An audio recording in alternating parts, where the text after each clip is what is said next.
Pakistani family reaction में उम्मीद करता हूँ आप सब खैरियत से होंगे, जाओगे, खुश होंगे, आबाद होंगे। अगर आपने हमारे चैनल को सब्सक्राइब नहीं किया तो लाजमी सब्सक्राइब करें ताकि हमारी आने वाली वीडियो आप तक आसानी से पहुंचते रहो और आप एंजॉय करते रहे। बिल्कुल, तो साथ बेल आइकन को लाजमी प्रेस कर लीजिए, उसके बगैर कोई नोटिफिकेशन आप लोगों को नहीं मिलेगा। मेरा नाम मुजाहिद है। मेरा नाम तो यार जिस तरह के भारत रशिया से ऑयल खरीद रहा है उस पे मतलब कि यूक्रेन ने इंडिया पे इमोशनल अटैक किया तो आगे से जयशंकर जी ने मुंह तोड़ जवाब दिया। अच्छा, अब क्या मुंह तोड़, बिल्कुल ये अब रिसेंटली वीडियो अभी निकल के आया है, अब हमें भी नहीं पता ये क्या सीन हुआ है और जयशंकर जी ने क्या बात बोली है। जयशंकर जी ने अमेरिका को नहीं छोड़ा तो यूक्रेन किस खेत की मूली है। लेकिन अब ये वीडियो वॉच करते हैं, देखते हैं कि भाई क्या बोला है। तो कौन करते हैं स्टार्ट।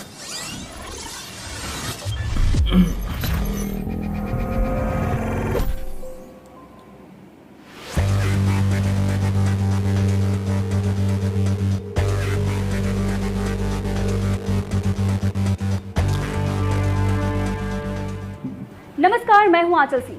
दुनिया भर के देश अपना और अपने नागरिकों का हित साधने में लगे हुए हैं, लेकिन भारत से हमेशा यही उम्मीद रहती है कि वो अपने नागरिकों की नहीं बल्कि विश्व भर की चिंता में डूबा रहे। इसीलिए तो जब भारत अपने नागरिकों के हितों के लिए रूस से सस्ता तेल खरीद रहा है तो अमेरिका से लेकर यूक्रेन सभी देशों के पेट में दर्द होना शुरू हो गया है। ये तो भारत को सीधे तौर पर धमकी दी गई, लेकिन जब भारत ने उस धमकी पर पलटवार कर दिया तो अब इमोशनल कार्ड खेलना शुरू हो गया। अच्छा, आप सभी जानते हैं कि भारत और रूस के नजदीकियों से अमेरिका के पेट में कितना दर्द रहता है, लेकिन जब बात भारत के हितों की आती है तो भारत के साथ रूस ही खड़ा दिखाई देता है। अमेरिका छू मंतर हो जाता है। इसीलिए भारत वही कर रहा है जिसमें उसके नागरिकों का फायदा है। और इस वक्त रूस और यूक्रेन के बीच युद्ध चल रहा है और भारत लगातार रूस से तेल खरीदे जा रहा है और भारत के इस कदम से अमेरिका समेत कई देश खुश नहीं हैं। और इसी बीच यूक्रेन के विदेश मंत्री ने भारत के तेल खरीदने पर इमोशनल कार्ड खेल दिया है। अच्छा, यूक्रेन के विदेश मंत्री दिमित्रो कुलेबा ने रूस और भारत की ऑयल डील पर तीखी टिप्पणी करते हुए कहा है कि रूस से जो भी तेल का बैरल भारत पहुंचाया जा रहा है उसमें यूक्रेन के लोगों का खून मिला हुआ है। इसके बाद विदेश मंत्री ने आगे भी भारत को याद दिलाते हुए ये कहा कि उन्होंने युद्ध के दौरान यूक्रेन से भारतीय छात्रों को वापस भेजने में मदद की थी। दरअसल बुधवार को एक वर्चुअल प्रेस कॉन्फ्रेंस यूक्रेन के विदेश मंत्री की तरफ से की गई और उस कॉन्फ्रेंस में यूक्रेन के विदेश मंत्री दिमित्रो ने कहा कि हम हमेशा कृषि उत्पादों विशेष रूप से सरसों के तेल में बहुत प्रतिबद्ध सप्लायर और व्यापारी थे। हमें भारत की ओर से यूक्रेन को मजबूत समर्थन की उम्मीद थी। यूक्रेन हमेशा भारत का भरोसेमंद साथी रहा है, लेकिन रूस से तेल खरीदकर भारत यूक्रेन के लोगों का खून खरीद रहा है। यूक्रेन के विदेश मंत्री बात कर दी उन्होंने आगे भी कहा कि जब भारत रूस से डिस्काउंट पर क्रूड ऑयल खरीद रहा है तो उन्हें समझना चाहिए कि जो डिस्काउंट उन्हें मिल रहा है उसकी कीमत यूक्रेन के लोगों के खून से चुकाई जाएगी। यूक्रेन के विदेश मंत्री ने कहा कि यूक्रेन और भारत दोनों में काफी तो फिर अमेरिका भी ले रहा है और दोनों देशों को एक दूसरे तुम्हारा जो सगा है यूक्रेन वालों का, यूरोप भी तो ले रहा है। आपको बता दें कि अगर यूक्रेन ने भारत की मदद की है छात्रों को लाने में तो भारत ने भी उसकी मदद की है। जो भी सहायता हो पड़ी है भारत ने लेकिन आज अगर इस तरीके से रूस से सस्ता तेल खरीदने पर वो सवाल खड़ा कर रहा है तो कहीं ना कहीं ये अमेरिका का ही कार्ड है, पहले धमकी और अब इमोशनल कार्ड। सही है। लेकिन इस पर भारत ने भी अपना रुख साफ कर रखा है और अमेरिका और यूक्रेन को साफ शब्दों में जवाब भी दे दिया है। भारत पर अमेरिका के लगातार दबाव बनाने के बावजूद भारत रूस से तेल खरीद रहा है और इस मुद्दे पर भारत ये कह चुका है कि जिस देश से अच्छी डील मिलेगी भारत अपने नागरिकों के हित को देखते हुए जवाब दे। वहीं हाल में जब भारत के विदेश मंत्री एस जयशंकर थाईलैंड पहुंचे तभी उन्होंने एक बार फिर से ये साफ कर दिया था कि रूस और भारत के बीच तेल की खरीदारी जारी रहेगी। विदेश मंत्री ने कहा था कि भारत के रूस से तेल खरीदने के फैसले की अमेरिका या कोई और देश बेशक सराहना ना करे, लेकिन उन्होंने इसे स्वीकार कर लिया है क्योंकि भारत अपने रूख को लेकर बचाव की मुद्रा में तो बिल्कुल भी नहीं है।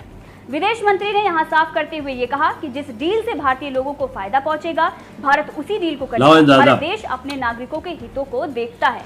विदेश मंत्री ने आगे भी कहा, उन्होंने कहा कि भारत एक ऐसा देश है जहां प्रति व्यक्ति की इनकम $2000 से भी कम है और देश के लोग तेल या गैस की ज्यादा महंगाई का बोझ नहीं उठा सकते। ऐसे में उनका भी यही कर्तव्य है कि भारत के लोगों के हितों को देखते हुए ऐसे देशों से डील की जाए जहां से सबसे अच्छा ब्लूमबर्ग की एक रिपोर्ट के तहत जून महीने में रूस सऊदी अरब को पछाड़ते हुए भारत को तेल बेचने वाला दूसरा सबसे बड़ा सप्लायर बन गया है। हालांकि इराक अभी तक भारत को तेल बेचने वाला सबसे बड़ा सप्लायर बना हुआ है। भारत सबसे ज्यादा तेल इराक से ही निर्यात करता है। अच्छा। दरअसल यूक्रेन से युद्ध के बाद रूस पर कई देशों की ओर से आर्थिक प्रतिबंध लगा दिए गए हैं, जिस वजह से रूस कम दाम में भारत और चीन को तेल बेच रहा है। इससे भारत और चीन को तो फायदा पहुंच रहा है, साथ ही रूस की भी अर्थव्यवस्था को सहारा मिल रहा है। अमेरिका इस बात पर लगातार विरोध जताता रहा है, लेकिन भारत इस मामले में अपना यार अमेरिका भी तो ले रहा है ना। कुछ समय पहले अमेरिका के राष्ट्रपति जो बाइडेन ने भी इस मामले को लेकर बयान दिया था। अमेरिका के राष्ट्रपति ने ये कहा था कि वो ऊर्जा आयात में अधिक विविधता लाने में भारत की सहायता को भी तैयार है। लेकिन अमेरिका के राष्ट्रपति की चेतावनी के बाद भारत के विदेश मंत्री एस जयशंकर ने कड़े शब्दों में जवाब दिया था। एस जयशंकर ने कहा था कि भारत जितना एक महीने में रूस से तेल खरीदता है, उतना यूरोप एक दिन में रूस से तेल का आयात करता है। विदेश मंत्री ने आगे भी अपना बयान जारी करते हुए ये कहा था कि अगर अमेरिका की नजर वालों पर है तो फिर उसका फोकस यूरोप के देशों पर होना चाहिए। बहरहाल इस खबर को लेकर आपका क्या कहना है, कमेंट करके जरूर बताइए। इसके साथ ही ये भी बताइए कि क्या भारत को रूस से तेल खरीदना चाहिए या फिर जो यूक्रेन कह रहा है उस बात को मान क्यों इंडिया को तेल बुरा लगता है सस्ता? क्यों इंडिया को बुरा लगता है कि नहीं लेना चाहिए? यार जयशंकर साहब ने बोला है कि मेरी आवाम जो इंडिया की आवाम है वो ज्यादा कमाई उनकी नहीं है, वो महंगाई बर्दाश्त नहीं कर सकती। अब देखो पाकिस्तान के अंदर किस तरह पेट्रोल हुआ है 250 रुपए पर लीटर, ठीक है। इंडिया में कितना है 100 रुपए इंडिया के लिहाज से।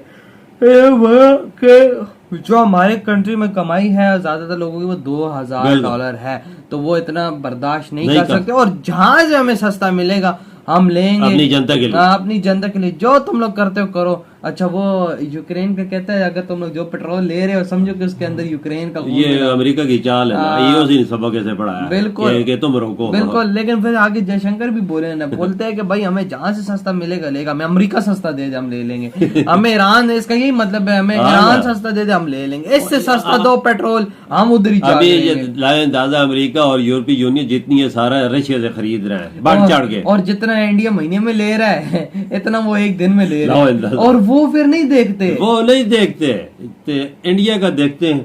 इंडिया क्यों ना देखे यार, मैं तो जयशंकर का जवाब सुन के बढ़ा रहा। देखो लोगों का कितना ख्याल है, जनता का कितना ख्याल है। यही तो एक लीडर होते हैं ना एक देश के, तभी तो इंडिया आगे बढ़ रहा है इतना तेजी से। तो अक्का बक्का रह गया, हमारी तरह तो नहीं खड्डे में गिर रहा है। हर वजीर अपनी जनता के लिए पहले सोचता है। सही का। और देखो ना अमेरिका को बहुत अच्छा कर रहा है, बहुत अच्छा वो कर रहा है। अमेरिका को भी तो बोला था ना भाई तुम लोग यूरोप पे पहले ध्यान दो, तुम लोग अपने आप पे भी तो ध्यान दो, तुम लोग खुद भी ना लो, यूरोप भी ना, सारों के रूल्स एक जैसे होने चाहिए। हम भी फिर सोच लेंगे बिल्कुल, रशिया से यूरोप भी ना खरीदे फिर इंडिया भी नहीं खरीदेगा, अमेरिका भी ना ले, अमेरिका भी ना ले, ये चीज होती है ना। बहुत अच्छा कर रहा है इंडिया, जिगर इंडिया रशिया भी दो जिगरी यार है, और डबल कर देना चाहिए। सही का, मैं तो यही कहता हूँ, और इंडिया की आवाम को फायदा। सही का, मैं तो कहता हूँ और ले, और इंडिया थोड़ा सस्ता भी इंडिया में पेट्रोल मारे ताकि भाई इनको और मिले। हम बाजार जाए तो जिधर से चीज सस्ती मिलेगी उधर से खरीदेंगे ना, आम खुद एक नॉर्मल बंदा 4 पैसे बच जाए, तो ऐसा ही है ना। तो वही हुकूमत नहीं करेगी ये। तो यार आप लोग बताएं आपकी क्या थॉट है जयशंकर जी के रिप्लाई पर। इधर वीडियो खत्म करते हैं, बहुत ज्यादा ख्याल रखना, तो बाय।